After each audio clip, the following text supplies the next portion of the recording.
అందరూ అబ్జర్వ్ చేస్తూనే ఉన్నారు. తిరుమల తిరుపతి దేవస్థానం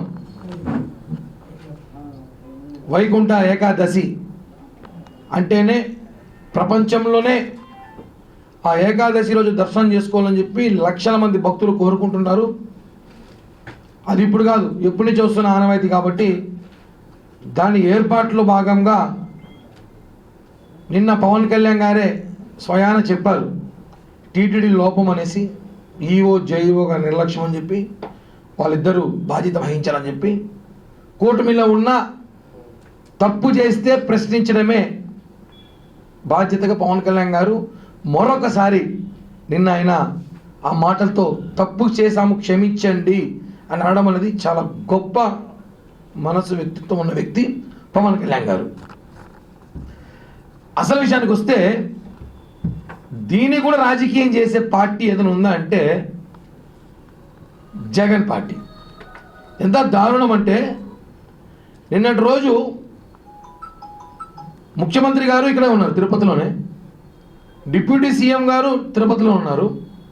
వాళ్ళు అధికార పార్టీలు ఉన్నాం కాబట్టి ఓకే, మేము ఆడికి వచ్చాము హాస్పిటల్ కాడికి, మేము అక్కడ క్షతగాత్రుల్ని వాళ్ళు అడిగి మంచినట్టు తెలుసుకున్నాము, వాళ్ళకి అందాల్సిన సదుపాయాలు ఆరోగ్యం కానివ్వండి, మెడిసిన్ కానివ్వండి, వాళ్ళకి వాళ్ళ కోరికలు ఏమున్నాయో టీటీడీ దర్శనాల విషయం ఇవన్నీ కూడా మాట్లాడుతూ లోపల ఉన్నాం.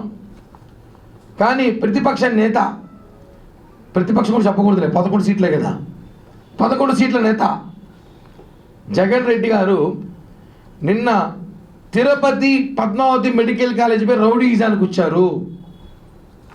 అదిగోని ఎవిడెన్స్.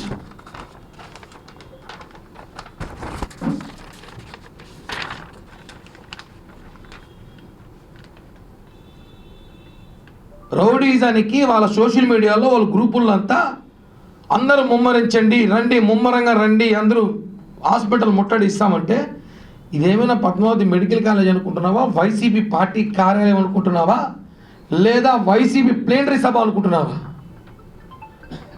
అక్కడ పేషెంట్లు ఉన్నారు, మేము ఎలా వచ్చాము? పవన్ కళ్యాణ్ గారు వచ్చే సంగతి 2 గంటల దాకా కూడా ఎవరికి తెలియదు, మీడియాకు కూడా తెలియదు. 2 గంటల దాకా కూడా మీడియాకు కూడా తెలియదు. ఆయన మనం అక్కడ క్షతగాతుల్ని పరామర్శించాలి, చనిపోయిన కుటుంబ సభ్యుల్ని ఓదార్చాలని ఆలోచన ఆయన వస్తే, ఈయన పొద్దున 9 నుంచి హడావిడి, రండి మంది మార్బలం రండి, మందు తాగి రండి, గంజాయి కొట్టి రండి అని పిలిపించాడు. మొత్తం వైసీపీ శ్రేణులంతా మందు తాగి గంజా కొట్టి పేషెంట్లు ఉన్నారని తెలియకుండా జై జగన్ నినాదాలతో వందల మంది నిన్న పద్మావతి మెడికల్ కాలేజ్ వైపు వచ్చారు. ఇదిగోండి మీడియా కూడా ఉన్నారు అక్కడ, చూడండి ఈ ఫొటోస్, కొన్ని వీడియోస్ చూపిస్తాం మీకు.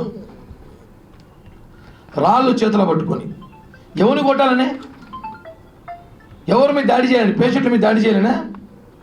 రోయ్ హాస్పిటల్లో ఎవరైనా చంపేద్దామని వచ్చారా, లేదంటే పద్మావతి మెడికల్ కాలేజ్ హాస్పిటల్లో ఎవరైనా చంపేద్దామని వచ్చారా, జనసేన పార్టీ నాయకులపై రాళ్ళేద్దామని వచ్చినారా, అంటే మమ్మల్ని రెచ్చగొట్టాలని చూస్తున్నారా? చూడండి ఒకసారి ఈ వీడియో చూపిస్తాను మీకు.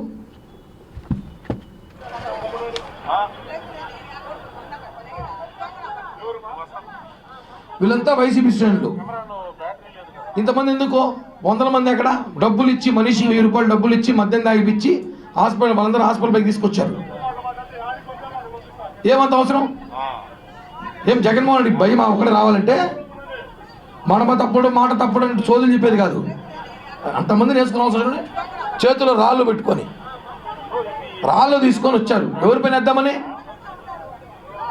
అక్కడ అల్లరి సృష్టించాలని, గొడవలు చేయాలని, గొడవ జరగాలి, దానికి ప్రభుత్వం చంద్రబాబు పవన్ కళ్యాణ్ గారి బాధ్యత చెప్పడానికి ప్రయత్నం. ఇది ఇంకో వీడియో చూపిస్తా, ఇంకా హాస్యాస్పదం. అదైతే పబ్లిసిటీ పిచ్చిలకి ఎట్టుందంటే, అది ఏకంగా లోపలికి వెళ్ళిపోయారు పేషెంట్ల దగ్గరికి. పేషెంట్లు పడుకో అంటే వదిలితే వీళ్ళే పడుకునేలా ఉంటారు, పేషెంట్ లేకపోతే వీళ్ళే పడుకొని గిల్లెలు పెట్టేసి వీళ్ళే ఓవర్ యాక్షన్ చేసేలాగా.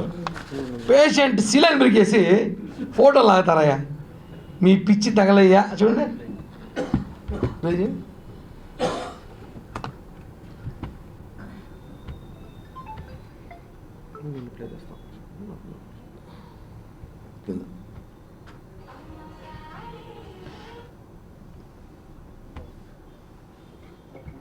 చూడండి వీడియో అంతా చేయండి. దీన్ని సిలిండర్ స్టాండ్ ఉంది, అక్కడ పేషెంట్ పడుకో ఉంటే లాగి పడేసి ఫోటోలు తీసుకుంటారు. అదే చెప్తున్నాం కదా, పేషెంట్లు వీళ్ళు అయిపోతారు. అక్కడ జగన్ పరామర్శించారంటే పడుకొని సిలిండర్ కూడా ఎక్కించుకుంటారు. ఇంత స్థాయికి పిచ్చి పట్టిపోయింది వీళ్ళకి, పబ్లిసిటీ పిచ్చి. అధికారం లేకపోయేసరికి పేషెంట్లు బెడ్ మీద తోసేసి మరీ సిలిండర్లు పెట్టుకునే పరిస్థితికి వచ్చారంటే, ఇంత జరుగుతున్నా రోయా డైరెక్టర్ రవికుమార్ ఏం చేస్తున్నాడు అడుగుతున్న క్వశ్చన్. ఇప్పుడు ఆయన దీని మీద చర్యలు తీసుకోవాల్సిన బాధ్యత ఉంది. రవికుమార్ ఎవరైతే సిమ్స్ డైరెక్టర్ ఉన్నాడో ఆయన నిజంగానే చిత్తశుద్ధి ఉంటే వెళ్ళి పోలీస్ కంప్లైంట్ ఇవ్వాలి.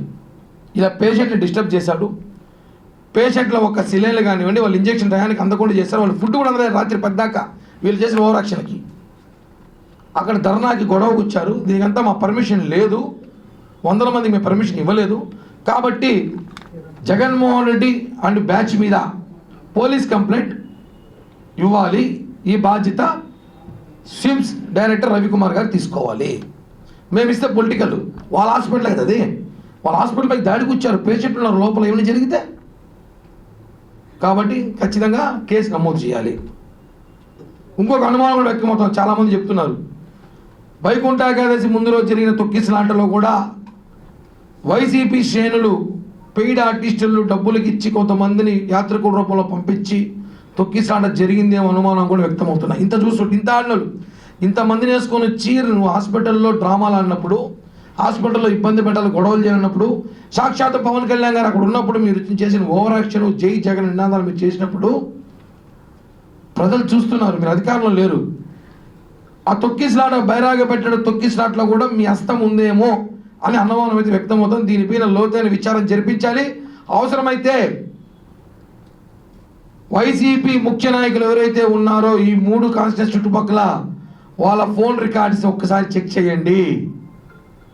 వాళ్ళు ఎవరెవరికి ఫోన్లు చేశారో ఫోన్ కాల్ రికార్డ్స్ తీసుకోండి, తెలిసిపోతుంది. దీని వెనకాల ఏదో జరిగినట్టు ఒక సమాచారం అయితే ఉన్నట్టుంది. ఎందుకంటే టీటీడీ చెడ్డ పేరు తేవాలని ప్రయత్నంలో చేసిన భాగంలో ఉండొచ్చు కాబట్టి చెప్తున్నాం. మేము ఒకటి అడుగుతున్నాం, ఈరోజు పోలీస్ వ్యవస్థను కూడా. ఆ రోజు వైజాగ్లో పవన్ కళ్యాణ్ గారు వస్తే ఎయిర్పోర్ట్లో ఆపినారు, హోటల్లో నిర్బంధించినారు. ఆంధ్రప్రదేశ్ రాష్ట్రంలో అడుగు పెడితే చంద్రబాబు అరెస్ట్ చేసి అడుగు పెడితే బార్డర్లో ఆపినారు. మేము అలా చేయలేమనా, చేత కాదనా? జగన్ హెలికాప్టర్ ఎగరకుండా చేస్తాం, మేము అక్కడ ఆపుంటాం మంగళగిరిలోనే. అది మా మానవత కాదు. రాని ఎవరైనా పరామర్శించవచ్చు అని మేము రాణిస్తే మీరు వైసీపీ మీటింగ్ వచ్చినట్టు జనాలను వేసుకొని వచ్చి పోలీస్ వ్యవస్థ కూడా ఇంకా ప్రక్షాళన జరగాలి. పోలీస్ వ్యవస్థలో ఇంకా జగన్ రక్తం చాలామందికి ఉందనుకుంటా. పోలీస్ వ్యవస్థలో వాళ్ళు మార్చాలి తప్పకుండా. ఏంటండి, సీఎం గారు ఊర్లోనో డిప్యూటీ సీఎం గారు ప్రెస్ మీట్ జరుగుతూ ఉంది. కనీసం ప్రతిపక్ష హోదా లేని నాయకుడు నువ్వు, ఓన్లీ 11 సీట్స్ గెలిచిన నాయకుడు నువ్వు, అంతమందిని వేసుకొని ఆడకొచ్చి వస్తున్నారంటే పోలీసులు కూడా ఎక్కడో కొంతమంది సహకరించారని అనుమానం వ్యక్తమవుతుంది. దీన్ని కూడా మేము సీరియస్గా ఎంక్వైరీ చేయాలి, అవసరం ఉంది, వేస్తాము. ప్రజలు తెలుసుకోవాల్సింది ఏమంటే ప్రెస్ మీట్ ద్వారా అధికారంలో లేనప్పుడు ఇంత ఓవర్ యాక్షన్ చేస్తుంది జగన్ గ్యాంగు. ప్రతిపక్ష అధికారంలో ఉన్నప్పుడు ఎన్ని చేశారో తెలుసుకోవాలి. ఇప్పుడు చూడండి, రాళ్ళు ఎత్తుకొని హాస్పిటల్ పైకి వచ్చారు. ఎవరిపై దాడి చేద్దామని ధైర్యం ఉందా మీకు? జన సైనికుల పైన టచ్ చేయడం ఒక్కడన్నా ఒక్కడి పైన రాయబడి ఉంటే పరిస్థితులు మారిపోయేది. వాళ్ళకి తెలుసు పరిస్థితులు మారిపోవాలి, తిరుపతిలో లా అండ్ ఆర్డర్ ప్రాబ్లం తీసుకురావాలి, పెద్ద ఇష్యూ చేయాలి, వైకుంఠ ఏకాదశి రోజు చెడ్డ పేరు తీసుకురావాలని చెప్పి ఆడుతున్న గేమ్ మీరు. ఇది కరెక్ట్ కాదు. అధికారులు కూడా మారాలి, లేకపోతే భవిష్యత్తు తీవ్ర పరిణామాలు ఉంటాయి. అధికార పార్టీ కూడా ప్రతిపక్ష పార్టీలకి కొంతమంది సపోర్ట్ చేస్తున్న సమాచారం ఇంటెలిజెన్స్ రిపోర్ట్ ఉంది. కరెక్ట్ కాదు. అధికారులు, పోలీస్ అధికారులు కూడా ప్రక్షాళన చేయాలి, పూర్తిగా ప్రక్షాళన చేయాలి. కొన్ని చోట స్విమ్స్ రవికుమార్ గారు కూడా వీళ్ళ మీద కంప్లైంట్ ఇవ్వాలి, ఇచ్చి కేసు కట్టమని చెప్పండి. మేము తీసుకోకూడదు ఆ బాధ్యత. మీ లిమిట్స్లో మీ పరిధిలోకి వచ్చారు కాబట్టి మీరు తీసుకోవాలి. మీరు తీసుకోకపోతే మళ్ళీ మేము తీసుకుంటాం. ఫైనలీ జగన్మోహన్ రెడ్డి కోకు చెప్తున్నా, మేము కానీ ఆపాలనుకుంటే మంగళగిరిలో హెలికాప్టర్ లేకుండా ఆపుకుంటాం. మేము మేము అది కాదు కాబట్టే నిన్న మీరు తిరుపతి పద్మావతి మెడికల్ కాలేజ్ దాకా వచ్చారు. అది మా మానవత దృక్పథం. మేము మీలాగే కానీ ఉంటే పరిస్థితులు వేరే విధంగా ఉండేది. ప్రజల్ని రెచ్చగొట్టేది, పోలీసులు చొక్కాయలు పట్టుకునేది, బెదిరించేది కాదు. రాళ్ళు ఎత్తుకొని వచ్చి ఇక్కడ ఒక ఆయన ఉంది చూసారా,